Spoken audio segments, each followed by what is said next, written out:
तो दोस्तों स्टार्ट करते हैं अपने ब्रांड फीजेट से। ये अपने आयरन का ब्रांड है। एक टाइम पे ये हमारा सबसे बड़ा ब्रांड था। अभी भी इसमें हमारे पास 4 वेरिएंट्स हैं जो हम डिस्कस करेंगे। तो फीजेट आयरन का ब्रांड है। आयरन का थोड़ा सा डिस्कस करते हैं हम कि आयरन किस काम आता है अपनी बॉडी में। दोस्तों आयरन हमारे ब्लड के लिए बहुत इंपॉर्टेंट चीज़ है।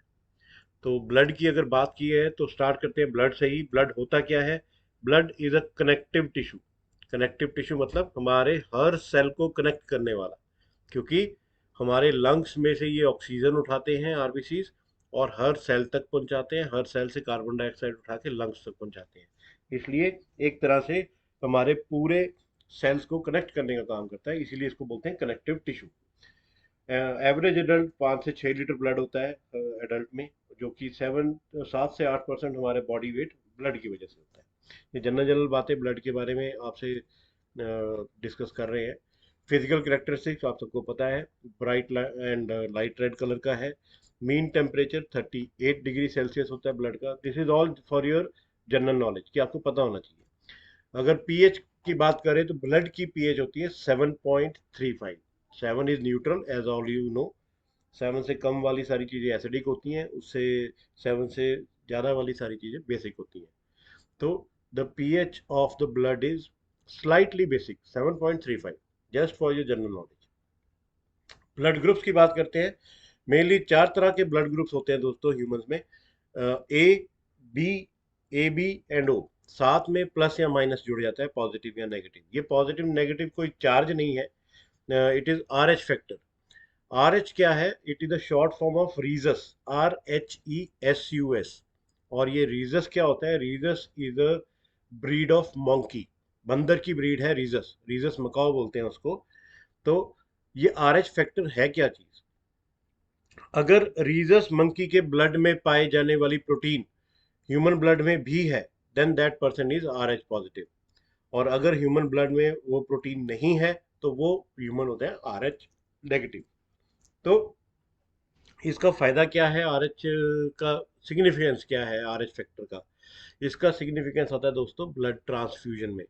जब किसी ने ब्लड डोनेट देना है या किसी को ब्लड चढ़ना है, तब ये आर एच फैक्टर बहुत इंपॉर्टेंट फैक्टर होता है। बिकॉज अगर किसी के ब्लड में वो प्रोटीन नहीं है और उसको प्रोटीन वाला ब्लड चढ़ जाए, मतलब नेगेटिव वाले को पॉजिटिव वाला ब्लड चढ़ा दिया जाए, तो नेगेटिव वाले की बॉडी उसको रिजेक्ट कर देगी कि इट्स अ फॉरेन सब्सटेंस, और ब्लड क्लॉटिंग हो जाएगी, डेथ भी हो सकती है।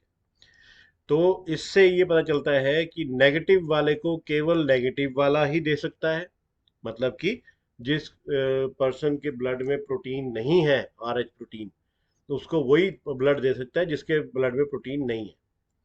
लेकिन पॉजिटिव वाले को पॉजिटिव वाला भी दे सकता है, नेगेटिव वाला भी दे सकता है। क्योंकि नेगेटिव वाले में कुछ कम ही है, कुछ फालतू नहीं है जो कि पॉजिटिव वाले की बॉडी उसको रिजेक्ट करे। तो this is the importance of are H factor. अब बात करते हैं कंपोनेंट्स ऑफ ब्लड की। ब्लड में होता क्या क्या है? 55% इज प्लाज्मा। ये प्लाज्मा क्या होते हैं? जो पानी होता है ज्यादातर, उसमें कई सारी proteins, nutrients, hormones, gases, waste product, सब कुछ जो भी घुला होता है, that is in plasma. 55% is plasma and 45% are different types of sales.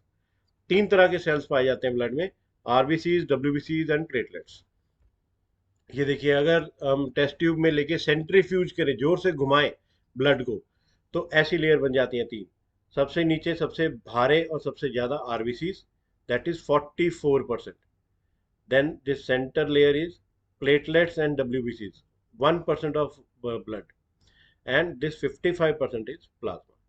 Plasma में सब कुछ घुला होता है: water, ions, proteins, nutrients, waste, gas, everything. So that is the composition of blood.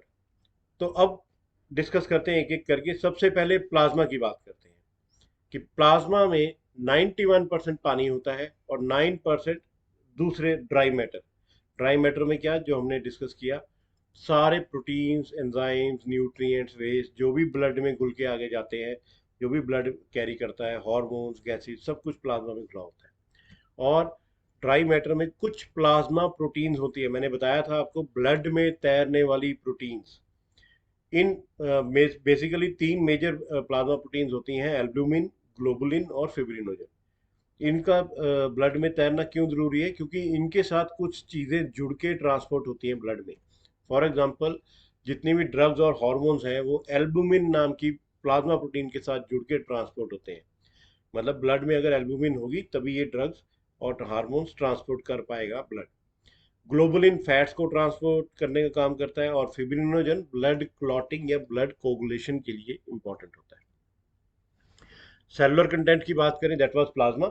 अब सेलुलर कंटेंट की बात करें, तीन तरह के सेल्स हम ऑलरेडी डिस्कस कर चुके हैं। आरबीसीज 44% एंड डब्ल्यूबीसीज एंड प्लेटलेट्स दोनों मिला के 1%। टोटल 45% आ रहा सेलुलर कंटेंट। बेसिकली ये सारे आरबीसीज डब्ल्यूबीसीज प्लेटलेट्स बनते कहाँ पे हैं दोस्तों? ये बनते हैं रेड बोन मैरो में। बेसिकली बोन मैरो में स्टेम सेल्स बनते हैं। फिर ये stem cells different different method से, कोई आरबीसी बन जाता है, कोई डब्ल्यूबीसी बन जाते हैं, कई प्लेटलेट्स बन जाते हैं। बनते सारे बोन मैरो में ही हैं और स्टेम सेल से ही। प्लेटलेट्स की बात करें, सिंपल ब्लड क्लॉटिंग या ब्लड कोगुलेशन के लिए इंपॉर्टेंट रहते हैं प्लेटलेट्स। डब्ल्यूबीसी की बात करें तो हमारा पूरा इम्यून सिस्टम ह्यूमन बॉडी का इन कुछ चंद डब्ल्यूबीसी पे आधारित रहता है। ये देखिए, ग्रेनुलोसाइट, ए ग्रेनुलोसाइट, ये डिफरेंट टाइप्स ऑफ आरबीसी हैं। ये 5-7 आरबी डब्ल्यूबीसी के ऊपर हमारा पूरा इम्यून सिस्टम आधारित रहता है। न्यूट्रोफिल्स, ईओसिन न्यूट्रोफिल्स, आपने सुना होगा वेंटाफुल में न्यूट्रोफिल इलास्टेज वगैरह। तो ये सारे डब्ल्यूबीसी पे हमारा पूरा इम्यून सिस्टम आधारित रहता है। अब बात करते हैं आरबीसी, जो सबसे ज्यादा और सबसे भारी है हमारे ब्लड में, 44%। इनको हम एरिथ्रोसाइट्स भी बोलते हैं।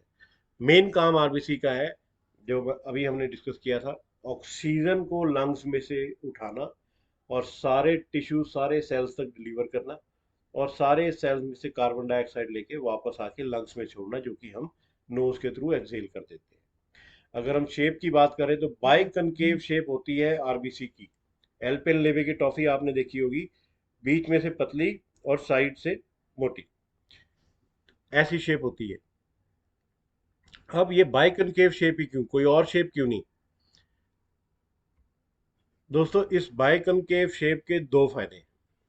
पहला, कि इस शेप के कारण आरबीसी ज्यादा से ज्यादा ऑक्सीजन कैरी कर पाता है।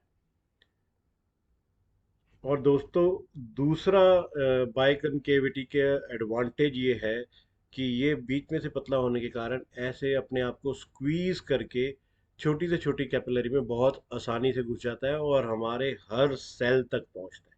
ऑब्वियसली जिस सेल तक ब्लड नहीं पहुंचेगा वो सेल की डेथ हो जाएगी। तो ये दो एडवांटेज हैं बाई कनकेविटी के आरबीसी के। ये देखिए, कार्टन इस तरीके से बोन मैरो बनाती है आरबीसी, डब्ल्यूबीसी एंड प्लेटलेट्स, और ब्लड वेसल्स में भेजती है। आरबीसी को हम बोलते हैं एरिथ्रोसाइट्स, और जब बोन मैरो एरिथ्रोसाइट्स की प्रोडक्शन कर रही होती है उस प्रोसेस को हम बोलते हैं एरिथ्रोपोइसिस। राइट। ये पूरा प्रोसेस होता है। ये देखिए, स्टेम सेल से ही मैंने बताया था आपको सब बनता है आरबीसी, डब्ल्यूबीसी, प्लेटलेट। ये देखिए, डिफरेंट डिफरेंट स्टेजेस से होता हुआ अल्टीमेटली यहाँ पे बनता है आरबीसी। ऐसे ही डब्ल्यूबीसी भी बनते हैं, ऐसे ही प्लेटलेट्स बनते हैं। अब दोस्तों, सोचने का एक सवाल है जो कि मैं आपसे शेयर करना चाहूँगा, डिस्कस करना चाहूँगा। हमने कहा कि आरबीसी, वी ऑल नो कि आरबीसी का लाइफ स्पैन होता है 120 दिन। 120 दिन के बाद आरबीसी टूट जाता है और बोन मैरो नया आरबीसी बना देती है। राइट। ये फैक्ट है जो हमने सुना है कि 120 days is the life span of RBC. Agreed. हमारे एक ड्रॉप ब्लड में there are lakhs of RBC. एक बूंद ड्रग उसमें ब्लड के अंदर हमारे there are lakhs of RBC.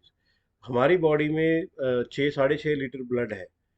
तो एक बूंद में अगर लाखों है तो 6-6.5 लीटर में इट विल बी प्रैक्टिकली इनकाउंटेबल। इसको काउंट नहीं किया जा सकता आरबीसी को। नाउ, जिन चीज़ों को हम काउंट ही नहीं कर सकते, उसका हिसाब किताब कैसे रखेगी बॉडी कि किसके 120 दिन हो गए आज, किसके कल होंगे, किसके 1 महीने के बाद होंगे। और ब्लड एक ऐसी चीज़ है कि जौन सी चीज़ जितनी मात्रा में चाहिए उतनी मात्रा में ही होनी चाहिए। अगर उससे कम बने तो भी बीमारी, अगर उससे ज़्यादा बन गए जितने चाहिए तो भी बीमारी। तो ये तो हम जानते हैं कि बोन मैरो बनाती है आरबीसी। लेकिन आज कितने बिलियन ट्रिलियंस आरबीसी टूटे और कितने बोन मैरो को बनाने हैं आज, ये बोन मैरो को कौन बताता है, ये बोन मैरो को कैसे पता चलता है? क्योंकि वो उतने ही बनाएगी जितने की रिक्वायरमेंट है। तो इस फीडबैक में there should be some feedback mechanism. तो इस चीज में हेल्प करती हैं हमारी किडनीज। किडनीज का काम क्या है? ब्लड को छानना। चौबीसों घंटे किडनी ब्लड को साफ करने का काम करती है। तो मान लीजिए आज कई बिलियन ट्रिलियन आरबीसी टूट गए। आरबीसी का मेन काम ऑक्सीजन कैरी करना। तो जब बहुत सारे आरबीसी टूट गए तो ऑक्सीजन ब्लड में, ऑक्सीजन की मात्रा ब्लड में कम हो जाएगी। और जब ये कम मात्रा वाला ऑक्सीजन जैसे ही किडनी तक, क्योंकि 24 घंटे काम कर रही है किडनी, जैसे ही कम ऑक्सीजन वाला ब्लड पहुंचेगा किडनी तक छनने के लिए, किडनी एक ये हार्मोन छोड़ेगी इमीडिएटली, जिसका नाम है एरिथ्रोपोइटिन। जैसे ही किडनी एरिथ्रोपोइटिन छोड़ेगी, बोन मैरो आरबीसी बनाना शुरू कर देगी। बनाती रहेगी जब तक कि ब्लड में ऑक्सीजन की कमी पूरी नहीं हो जाएगी। मतलब पूरे जब आरबीसी हो जाएंगे तो पूरा ब्लड में ऑक्सीजन हो जाएगा। और जैसे ही पूरे ऑक्सीजन वाला ब्लड पहुंचेगा किडनी तक, किडनी एरिथ्रोपोइटिन बनाना बंद कर देगी, बोन मैरो आरबीसी बनाना बंद कर देगी। तो ऐसे रेगुलेट होती है आरबीसी की प्रोडक्शन हमारी बॉडी में। अब आरबीसी को हम बोलते हैं it's a bag of haemoglobin.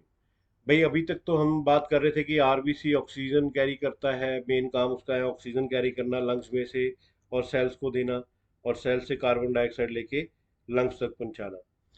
तो ये हीमोग्लोबिन क्या है? ये आरबीसी के अंदर कहते हैं हीमोग्लोबिन होता है। तो हमने आरबीसी को खोला, उसमें देखा क्या है, उसमें से निकला ये haem plus globin. Haem is iron and globin is protein. एक ऐसी प्रोटीन जिसके साथ आयरन चिपका हुआ है, दैट इज हीमोग्लोबिन। ये आरबीसी के अंदर होता है। और अगर हम 3D में देखें तो देखिए, दो बीटा चेन्स होती हैं इसकी, दो अल्फा चेन्स होती हैं। और इन चेन्स के बीच में ये देखिए चार जो कॉइन्स आपको नजर आ रहे हैं, दीज आर हीम मॉलिक्यूल और आयरन। और जो हम बात कर रहे हैं कि मेन काम है आरबीसी का ऑक्सीजन कैरी करना। तो ऑक्सीजन कैसे कैरी करता है आरबीसी? ऑक्सीजन आके जुड़ती कहाँ पे है? तो दोस्तों ऑक्सीजन जुड़ती है इस आयरन के साथ। ये देखिए, ये है आरबीसी। आरबीसी के अंदर ये हीमोग्लोबिन, ये चार जो कॉइन नजर आ रहे हैं, दीज आर चार आयरन। एक हीमोग्लोबिन में चार आयरन होते हैं। और ये ऑक्सीजन लंग में से आई और आके ये देखिए चिपक जाती है आयरन के साथ, और टिश्यूज तक जाके फिर ये आयरन छोड़ देता है और टिश्यूज को आयरन देता है। तो इसलिए आयरन इतनी इंपॉर्टेंट है ब्लड के लिए, क्योंकि अगर आपके ब्लड में आयरन कम होगी तो ब्लड ऑक्सीजन ही नहीं कैरी कर पाएगा। Normal values of haemoglobin in human body: 13 ग्राम पर 100 ml in man, 12 in women and 11 in pregnant women. कौन कौन से फैक्टर्स जरूरी होते हैं एरिथ्रोपोइसिस मतलब आरबीसी की प्रोडक्शन के लिए? एरिथ्रोपोइटिन हमने अभी डिस्कस किया, अगर किडनी एरिथ्रोपोइटिन नहीं छोड़ेगी, बोन मैरो आरबीसी नहीं बनाएगी। इसलिए किडनी पेशेंट्स को एरिथ्रोपोइटिन के इंजेक्शन बाहर से लगाए जाते हैं। और iron, vitamin B 12, folic acid, vitamin C, vitamin B 6, amino acid, these are all the things. कोई भी मार्केट में ओरल आयरन या कोई भी उठा के देखिएगा टैबलेट कैप्सूल, उसमें ये सारी चीजें डली होती हैं, due to same fact, because these are are necessary for RBC production. Anaemia, कोई कहता है खून की कमी, कोई कहता है पीलापन। Main the exact definition of anaemia is lack of healthy RBC.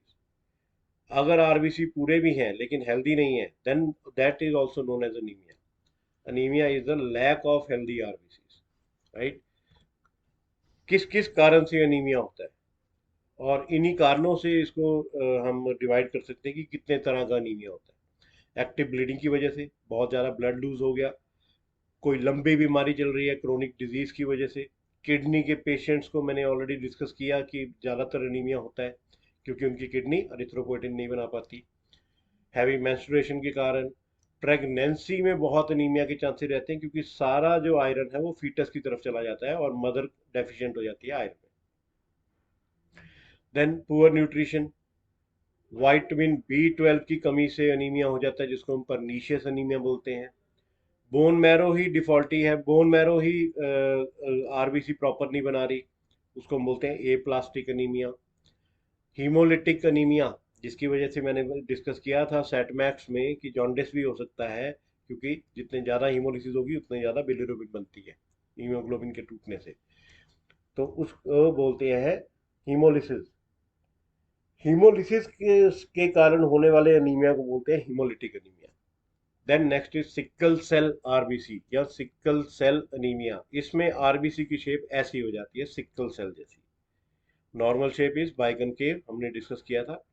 Sickle cell anaemia में आरबीसी की शेप सिक्कल सेल हो जाती है। तो इस शेप के कारण ना तो ये ऑक्सीजन ज़्यादा कैरी कर पाता है, और ना, और इसमें ब्लड क्लॉटिंग के भी या कोगुलेशन के भी चांसेस रहते हैं।